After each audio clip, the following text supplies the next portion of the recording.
Alright, so in this video I want to talk about the hardware interface to the Songline Processor Simulator. So this is our interface box, and it's got 4 knobs that you can use for setting input values for channels 0, 1, 2, 3.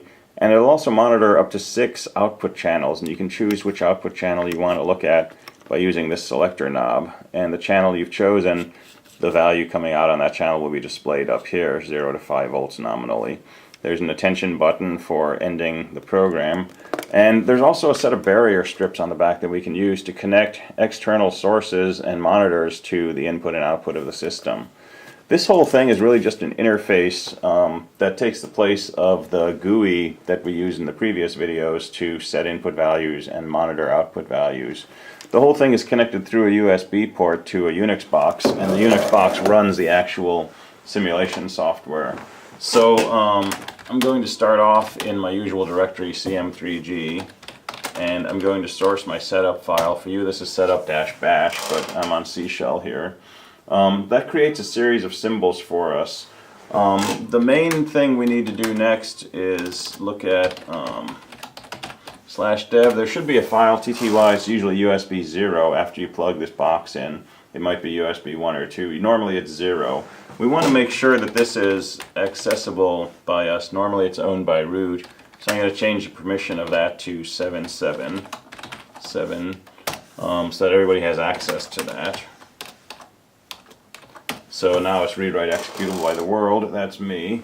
And then I'm going to use this C0, this condition command, which will run 2 condition commands on that channel. If it's USB 1, I can use C1 and C2 for USB 2. So I'm going to do C0. That'll basically set up the baud rate and a few other things on the line characteristics.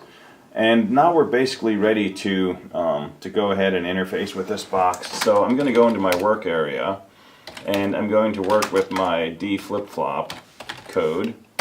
So this was the sample and hold circuit that would take an input as a data line, take another input as a load signal, and if the load signal was above or below the halfway point, it would either load the value in to this sample and hold circuit, or the value would be latched. So I'm going to compile this, and I can just say comp D flip-flop, and it'll go ahead and compile it, create a bin file. That's all set to go. I've previously created a configuration file which says which pieces of the circuit are connected to inputs and outputs. So for example, channel 0 on my box is going to feed 00's data left. Channel 1 is going to feed cell 10's data left. So that's my data and my load line.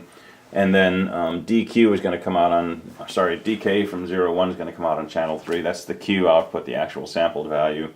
And I'm just going to simply echo the D input on cell 00's data left, and I'm going to send that to channel 2. Probably fairly confusing. Let's go ahead and run this and see what it really means. So I'm going to run it by saying engine, and I'm going to put in the device that I want to communicate with. Remember, this was a dash for using the GUI. It's an actual port for using a physical device. And then just the root name of the file. This will go ahead and dff.bin, the bin file, and then the config file.